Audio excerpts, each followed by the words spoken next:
Imagine cruising. More than just a cruise. Visit imaginecruising.co.uk now to find your dream holiday. Hi, welcome to A Week in Weatherfield, the Coronation Street review show hosted by two people who can't wait for Claudia Colby's housewarming at number 12. That's right, champagne and canapes for everyone. Can't wait. I'm Johnathon Hughes. And I'm Simon Timblick. This week's headlines: Carla's cover-up, Amy's big secret, and Corrie, the musical. So it's nice to be back and here with Simon. If you're wondering where David Brown is, he's had to go off and unpick the word sex boob out of all those pants because that kind of went a bit wrong, didn't it? But I'm sure he'll get that sorted soon and he will be back. They left a spare pair for you to try on. That's my business, Simon. We don't need to trouble the viewers with that. Anyway, talking of underworld and the factory, the queen of the factory, Carla Connor, her cover-up's been exposed now that she tried to save Roy from prison by covering up the fact that he started the fire on Peter's boat, even though he was sleepwalking and it was an accident. So he's found out. It's very ungrateful, I feel, for Carla trying to save his skin. He had a bit of a pop at her, didn't he, really? Yeah, I mean, she was kind of doing it to sort of protect him. Yeah. And he kind of accused her of mixing up her feelings for Peter Barlow in there, and that she was trying to frame Abby because she was jealous. Yeah. What do you think about that? Unfair, I think. And do you know what? I think that even though it was a bit of a weak cover-up job, it didn't really take long to kind of come crashing down. Do you know what? Roy is the most morally upstanding person in soap, isn't he? And he said he couldn't live this lie. He had to go to the police and tell them, you know what, Roy, loosen up. Loosen up, Roy. Everyone breaks the law in soap. Yeah, just chill. Yeah, I think he's made it worse, isn't he? Is he going to go to prison? He might do. But then I think Carla could go to prison because she's perverted the course of justice. So he's kind of put her in, you know, trouble as well. These moral people, I don't know. At least that's the end of the boat, though. At least. Blocking up the street. Gail will be pleased. Yes. It's finally gone. It was blocking everything for Gail, wasn't it? She wasn't a fan. But it truly was another case for CSI Weatherfield. Oh yeah, was it Sally that called it CSI Weatherfield, which we'd like to see a spin-off. Yeah, I think Carla would probably be quite rubbish at it though, with all her lack of skills. Follow the scent of paraffin-scented clothes to the nearest dumpster. Oh dear. So yeah, I hope Carla and Roy make up though, because I don't like it when they fight. No, because they're like father and daughter. Yeah, makes me a bit upset. Yeah. Yeah. So anyway, we'll see what happens there. But bad job, Carla, on the cover-up, and bad job, Roy, in being horrible to her. That's what I think. On to the second story of the week. Amy Barlow had a secret abortion. Now this, I don't know, this is a big story, isn't it? Teenage pregnancy, abortion, and there's a lot going on here. Did you feel kind of like it almost was a bit matter of fact, and I don't feel there was enough emotion wrung out of it quite yet. Do you know what I mean? The fact she's covering it up, I don't know. I think when Amy came home, we weren't quite sure at first whether she'd actually gone through the termination. Yeah.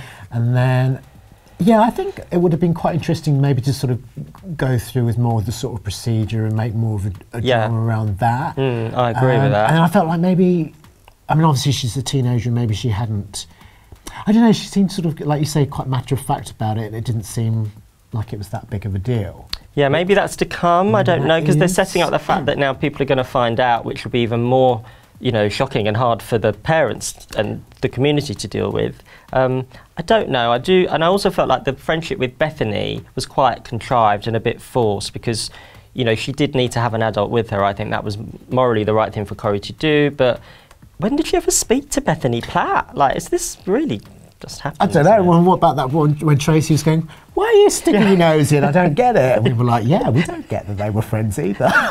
I thought it would have been quite interesting if Sarah had been the appropriate adult, having been a teen mum herself. Yeah. But then I think Sarah, you know, now she's a grown-up, she would have told Tracy. She wouldn't have been able to keep that secret for Amy. So I guess Bethany is the link there, isn't he? She was the product of a teenage pregnancy, but I don't know, it was a bit like, well, I can't see them hanging out much. What would they have to talk about? I don't know. And will there be any repercussions from the termination? I mean, what about Aidan? Tyler. And Vicky. Ada, where did that come? It's a blast from the past. You're still not over it. Got it wrong. I'm not over it. R.I.P. I'm sorry, I mean Tyler and his mum, Vicky. She's a scary mum. Are there any kind of repercussions for... I think the repercussions will be probably Amy getting a punch from Tyler's mum because she's terrifying. So, yeah, I don't know. I think basically Amy, this is, for me, I feel the story is about Steve and Tracy being the worst parents in the world because, look, they didn't even know Amy was pregnant. They don't even know she had an abortion. Their eye is off the ball. And I think Amy needs to live in that drawer that Grandma Deirdre said she lived in. Was that true? Go back in the archives. I'll have to check that one out. We can check that out, yeah. We can go back. So I think the drawer would be a better parent than either Steve or Tracy to poor Amy. So she'll have to go back to number one. Move back in with Ken. Oh, Ken can keep an eye. Ken can keep an eye. Yeah, I think. And even Ken's not Dad of the Year, but he'd be better than those two. So anyway, Amy, we're here for you. On to the last story of the week. Now, lots of musical references in Corrie this week, which we noticed. So what did we have? We had Kevin Webster singing Love and Marriage when he was taking the mick out of Tyrone and Mary's little crush. We had Steve McDonald sang a song to Amy about her toes that he used to sing when she was little. Tiny little toesies, tiny. It was quite sinister. Yes. Mary was doing the floss dance. Oh, yeah. I can't do it, but on these chairs. But I can't do it on these chairs. I've swung round now. Swung round. No, the floss I just can't do. And also the Factory Gang were going to have a Madonna-themed party night. Oh yeah, for Sally, weren't they? Yeah. Oh. Which Madonna era would you be, Johnny? Which Madonna era would I be? I think I'd be a bit Vogue. Conical bra, do you think? Can you see me sporting a Gautier conical bra? Very 90s. What about you? S&M Madonna? Steady on. Face mask and crop. This is pre-Watershed. What era would you go for? Moving swiftly on with this discussion. What era are we talking, Simon, for you? I'd go What's for... your time? I quite like the Confessions on a Dance Floor album that had... Pink leotard. Yes. I quite like that era. Don't forget I am a millennial, of course. Of course, sorry, I forgot. I was later in the Madonna. There's me thinking you were like frilly wedding dress like a virgin.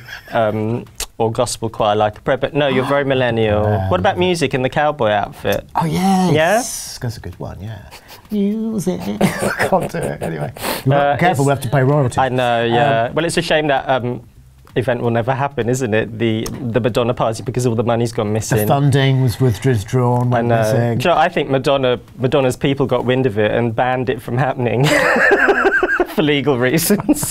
But a musical episode would be good, wouldn't it? Yeah, so what? I mean, Buffy the Vampire Slayer famously did a musical episode. I think this is queuing it up. I think they're just sowing the seeds. So there must be some secret singing talents among the cast. I think so, yeah. So we look forward to that one of these days. Do. Yeah. So anyway, we've got to get off now. We're off to help Lolly cut some funding issues out of Rana and Kate's wedding. I think we might uninvite ourselves to Rana and Kate's wedding to save a bit of cash. Have we already been uninvited? Oh, that's awkward. Lolly? What kind of a name is that? Anyway, we won't be at Rana and Kate's wedding, but we will be back in 7 days' time for another week in Weatherfield. Bye. Escape the drama with Imagine Cruising. Visit imaginecruising.co.uk now to find your dream holiday.